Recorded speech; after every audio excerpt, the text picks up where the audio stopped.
You know, Patty, some people might say Yes. you don't need to be connected to the internet when you're camping, but some people need to stay connected when they're camping, and we're going to talk about how to stay connected in this episode of Travels with Delaney, The podcast. Hey everyone, welcome back. My name's Patrick. I'm Patty. And today we are joined on the podcast couch by none other than Mr. Truman. He's always licking something. Yep. And little Bessie Bear and here. Miss Bess. That's Miss right. Both of those. Bess. And if you're new to our podcast and you're like, who is Truman and Bess? Those They're are King Charles Cavalier Spaniels. That's right. Yeah. What, 5 years old now? 6 for True. 6 for Truman and September 1 is her 6th birthday. We need to Yeah. have a party. We should. With balloons and sparklers and Yeah, we could celebrate. yeah, Just tiaras, like a princess party. Any reason to celebrate, right? Yeah. So, Sissy, you want an adult beverage? You're old enough now. That's right. I think 6 dog years get you an adult beverage. Yes. Well, today we're going to be talking about how you can stay connected to the internet if you need to when you're camping Okay. or RVing. Absolutely. But before we do that, we have to do another exciting round of this or that. Okay. Woohoo! I think So, I'm ready. Yep, I'm ready. Patty's back in the hot seat. Back again. Yeah, you got 1 week reprieve. I'll get it out. Reprieve. You got a 1 week reprieve. Yeah. All right, Patty, Yes. you're out at the campfire. Yes. And I am going to make you a s'more. Ooh. When I roast your marshmallow, Yes. am I going for slow and golden brown, or am I going for light her up, baby? I'm calling for burn it. Light it up. That was a quick answer. Even if I'm the one roasting it, you Yeah. still like it. Burn it. Burn it, baby. Oh, you're one of those people. I like to look like the Statue of Liberty. You know, I got my torch. Yeah. See, I'm one of those. I'm in a hurry. I got things to do. I do it really slow and get it nice golden oh no, brown. you did burn it. In fact, sometimes I go so long that the inside gets so gooey that it starts to fall off on my stick. See, that's the problem. See, Yeah, if you well. go fast, you're done. Yeah, and then the inside is still hard. But it's crunchy on the outside. Yuck. Yum, yum, yum. Charred. It's All right, well, good. that was the world's fastest this or that answer, I think, to date. So World record time. It's like Olympics. I know you might have scored the gold. there. Ah, yay! Gold for me. Woohoo! Yeah. All right. Well, Patty's been watching the Olympics. I have. I love it. And the way she's been watching the Olympics is we stream Yeah. on our TV here in Yes. the old RV. The old RV. And we're going to tell you how we stream. But Mm-hmm. before we do that, let's talk about why, because a lot of people are going to say when they're listening to this, like, hey, Why would you I don't need need it? internet when I'm camping. Like, You might. well, but they're going to say you should be outside and sitting around that fire or But when you have an eBay business, Well, that's true. you and I think need that's internet. one reason. There Yeah. are a lot of us who work from our RVs. Right. And so you have to have a good connection. I if need you're to gonna be do- connected. Yeah. I got peeps out there that I'm checking on my goods and my treasures and Uploading photos yeah, and and listings. and- yeah. So that's one reason that I think a lot of people need internet. Is it just comes down to work, whether you're working for someone or whether you're running your own business like you're doing. Right.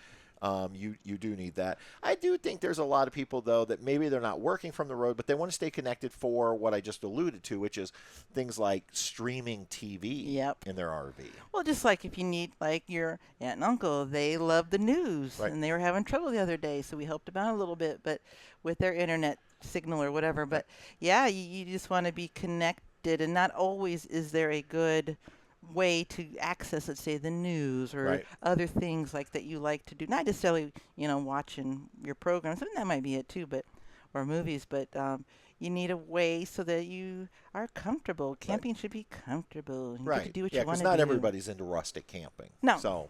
So I mean, and if you have kids, maybe they want to Right. play games online Or watch so Bluey. I think there's lots of different reasons why you might. Now, wouldn't it be great if we lived in a world where every campground and RV park had amazing internet connections? That would be great. And, I kind of was thinking about this the other day. I remember back in I believe it was the 90s when the internet first started coming out and Beep, hotels were very sketchy.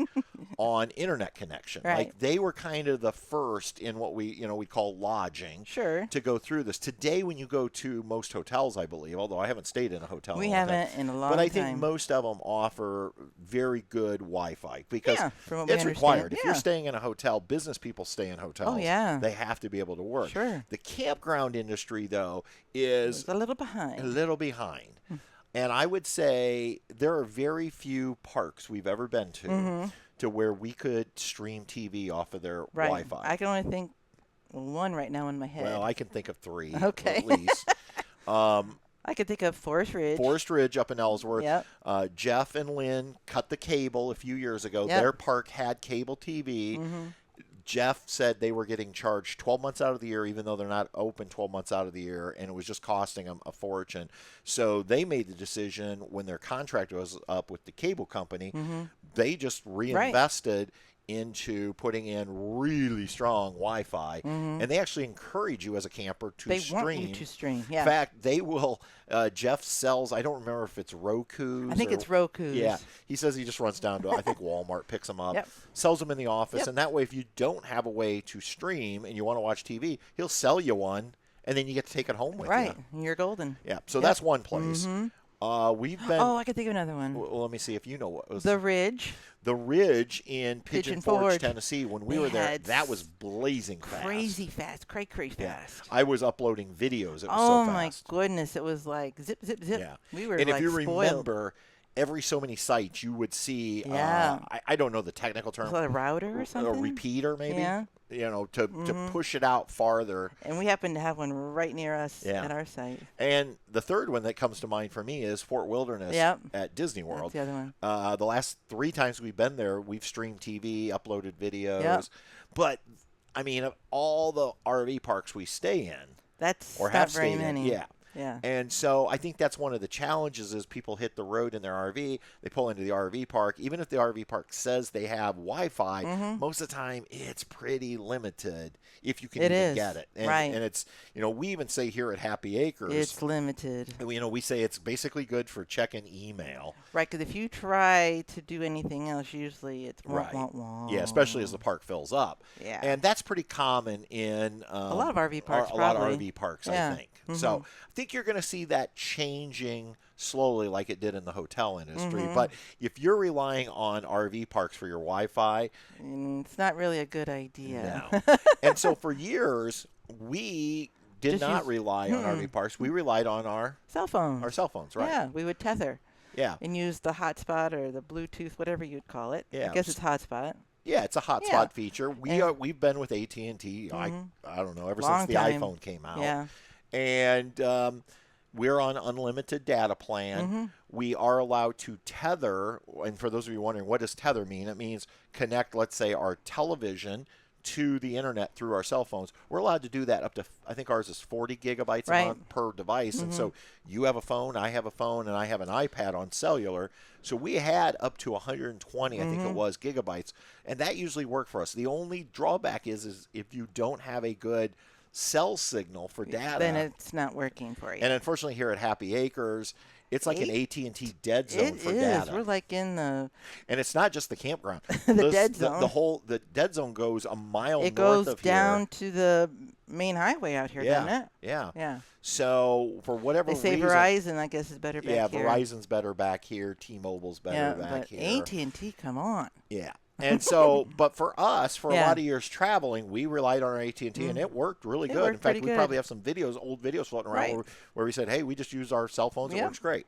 But then we got into this situation to where they didn't work great. Right, and well, we're seasonal, and you're trying to check work emails and do things at the campground here, or do things where you're like me on the on eBay store or whatever, and you need a way to be consistent. Right. You need a way that's going to be reliable for you. And here's what I will say for anybody listening, and you're like, hey, my trailer is pre-wired for some kind of Wi-Fi booster.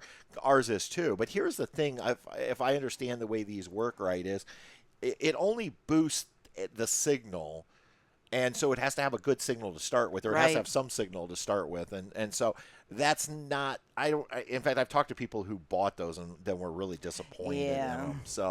So we came to the conclusion back in early June that we had to come up with a solution. We needed to do something because it was just getting frustrating. You couldn't upload the we were YouTube running videos. Back and forth. We were having to run to the house because the house used to not be a good, and now our cabin is awesome. Yeah.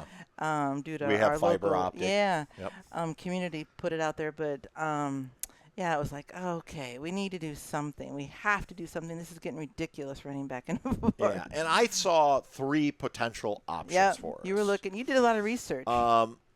And maybe even 4. One was, a lot of people say, well, that's why you should have more than one cell provider because if maybe Verizon's good. So we kind of talked about that. There's also these companies out there that will sell you, I don't even know what it is. They're like repackagers of cell data. And so, the big one that everybody knew about because of the controversy was Nomad Internet. Yeah. Nomad Internet was not an internet company per se. They were just buying data from, let's say, AT&T or wherever and then reselling it. And there's some of those out there. I know there's a YouTuber that's always promoting a company called Connectin. They claim that they get like 3 major cell data carriers through it. I don't know. I'm very leery, and maybe I'm wrong for being leery, but like I'm buying something from somebody else that bought it from somebody else, and how long is that? What if their deal with those carriers runs out? And so honestly, I didn't really think about that because again, the whole Nomad Internet has kind of soured me on any of those services. And so if you're on one of those services working for you, great, keep using it. I just didn't think it was viable for us. And as my 5th graders say, that's a little sus. We're a little suspicious. Especially after the whole Nomad Internet thing. It's like, what's going on here? Yeah. And so then another option that I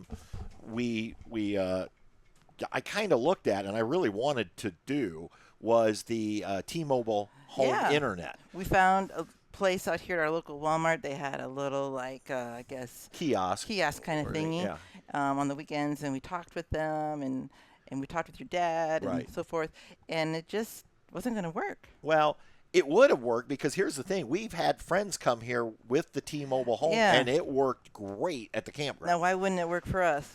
Well, when I went to sign up, I tried using our home address, and they said we didn't qualify. I tried using the campground address. They said we didn't qualify. Right. And so there was that issue. Now, my dad's house did qualify, and we could have used it.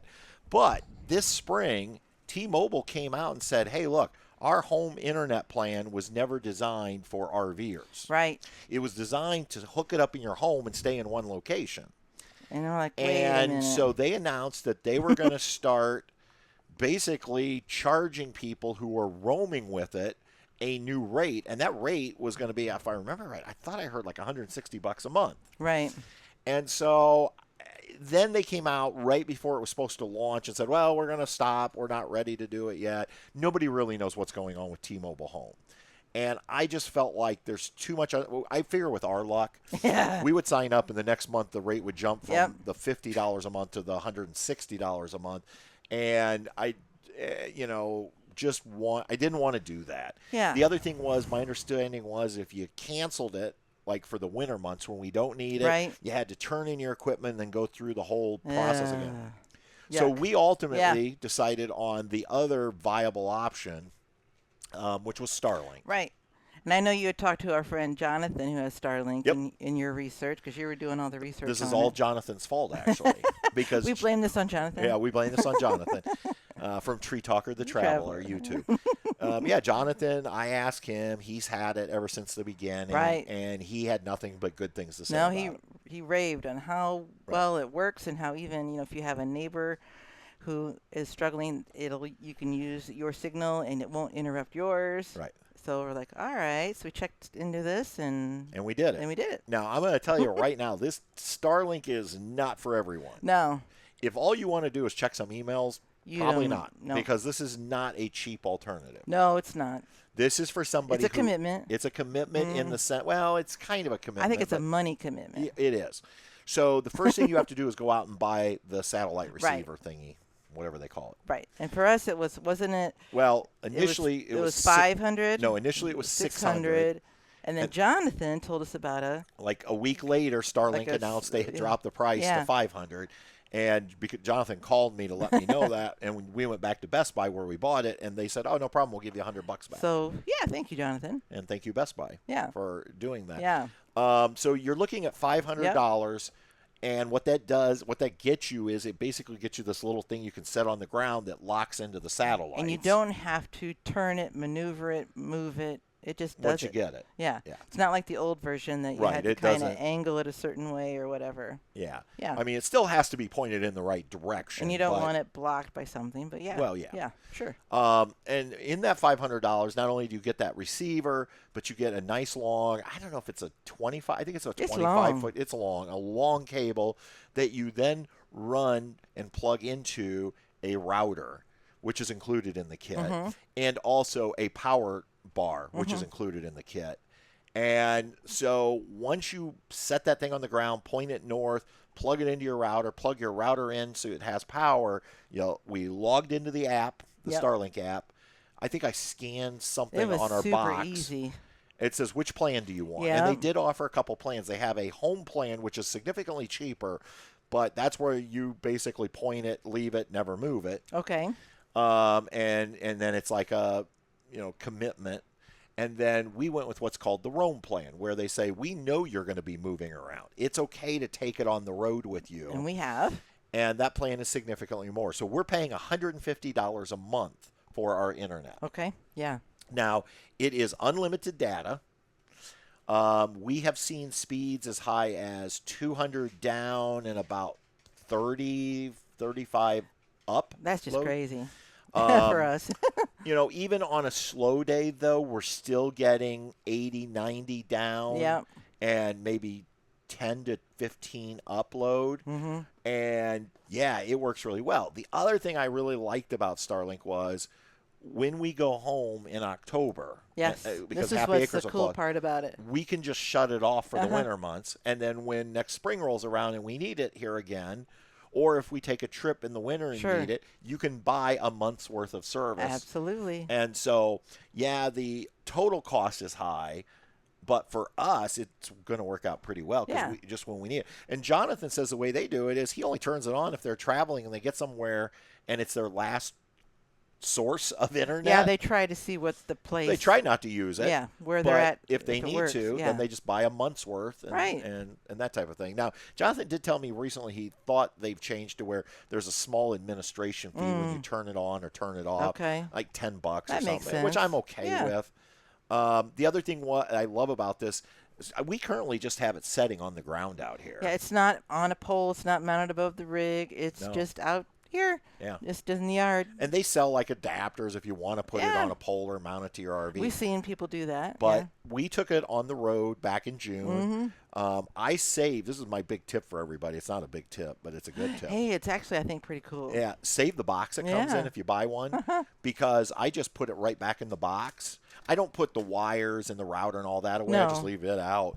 But the actual little receiver, I just put it in the box, and that's how we haul it. Kind of just has a little place it goes, and it keeps it protected on the ride. Yeah. So, And then when we get there, I pulled it out. It worked flawlessly in Hilton Head. Oh, it worked awesome. It worked flawlessly in Pigeon Forge. Yeah. And it was so great because you didn't have to worry, does the park have good Wi-Fi? No. Because I believe in Hilton Head, I tried getting on theirs, and it was bogged down. It was. And I was like, why am I doing this? We own Starlink. I got our Starlink out blazing fast. Yep. And it's very sweet. Yeah, I mean, we really like it. Again, it's not for everybody because if all you're looking for is to check your emails, you wouldn't want to spend $150 a month and $500 up front for the equipment. Now, Jonathan did tell me the new equipment is better than what he has. His old one, it had like a built-in motor and it would scan the sky to find. And where this one, there's no internal motor you have to worry about or anything like that. No. You literally just set it on the ground, roughly north. Yep. And then what I do is once it's connected to a satellite, it'll say a line. And on your smartphone, you hit a line, and you lay your smartphone on the actual receiver out there. And then as you kind of fine-tune it and tilt it, it's like two boxes. And when they're perfectly aligned, it'll say stop. That's your best alignment. It'll also let me know how much obstruction we have. Right. And interestingly enough, we're pointed at some trees here, and we still get a great signal. Yeah. I mean, if you're completely engulfed by trees, you're probably not going to. Probably at the cabin it wouldn't work very well. Actually, I think even at the cabin it would probably work because there's enough of an opening. Oh, well, the opening, yes. Yeah. But now, I mean, like we have an opening now, yeah. Yeah, but if you were back in like a heavily forested area, sure, or something like that, then maybe not. Yeah. So Yeah. that's what we chose to go with. And I think the other thing is for us, because we do run a couple small businesses, one being Travels with Delaney, and then also the Patty Ann Fashion eBay business. For us, it's also a tax write-off because it is a necessary business expense for us. Yeah, absolutely. And where if you were just wanting it for yourself, again, that might play in. So, I will spend money to run our businesses properly, where I think if I wasn't running a business, then I would think about what we were doing. We'd probably think twice about doing it. Right. You know? Yeah. So, but those are at least some different options out there. And I think it just really depends on how connected do you need to be, when you're camping or RVing. Right. Just makes you think back to, honey, when we were I'm thinking out west, and we would run to a Starbucks to upload a video. We found different places to go, like local libraries or whatever, and they could have you sit in the parking lot and you could, access the internet. Yeah. Isn't it crazy how different? When we started YouTube in 2017, I remember those days of looking for a library or a Starbucks. Sometimes we'd be at Starbucks for hours trying to get a video uploaded. And that's not necessarily a bad thing. Well, I don't know about that, but if you're like Starbucks. Yeah, and then today to think, well, you just pull your Starlink out, and you could you could literally be out in the middle of nowhere in BLM land and upload your video. So I think Starlink, to make an Olympic analogy here, it's like a gold medal for us. Well, it is. It's a very expensive gold medal, but it works for our needs, and I think that's the key. Well, it just depends on what you need it for. Right. Yeah. A year ago, I thought Starlink was really expensive, and I didn't see a need for it. Now I see the need for us. And now all of a sudden it's affordable. And I think that's true with a lot of things. It just depends on what you're doing and how you do it and what you need it for. Yeah. So absolutely. Anyway, we just thought we'd share with you and get you thinking about how do you stay connected, if you even do stay connected when you're traveling. Yeah, maybe you don't.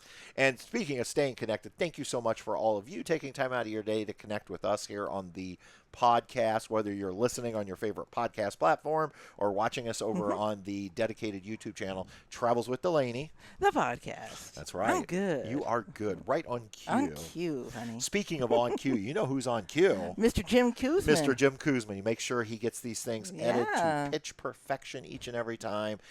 He's not just our producer. He's our good friend. Yes. And we would not be doing this if it wasn't for him. So Yeah. huge shout out as we do every week. Thank you, Jim. Or most every week. We've had a couple gaps. We've slacked a little here. Slacked. It's been crazy town. That's right. But even Jim needs a break every now and then. Sure. So. Yeah. All right, everyone. Well, thank you so much for stopping by. And hanging around here and listening to us babble on.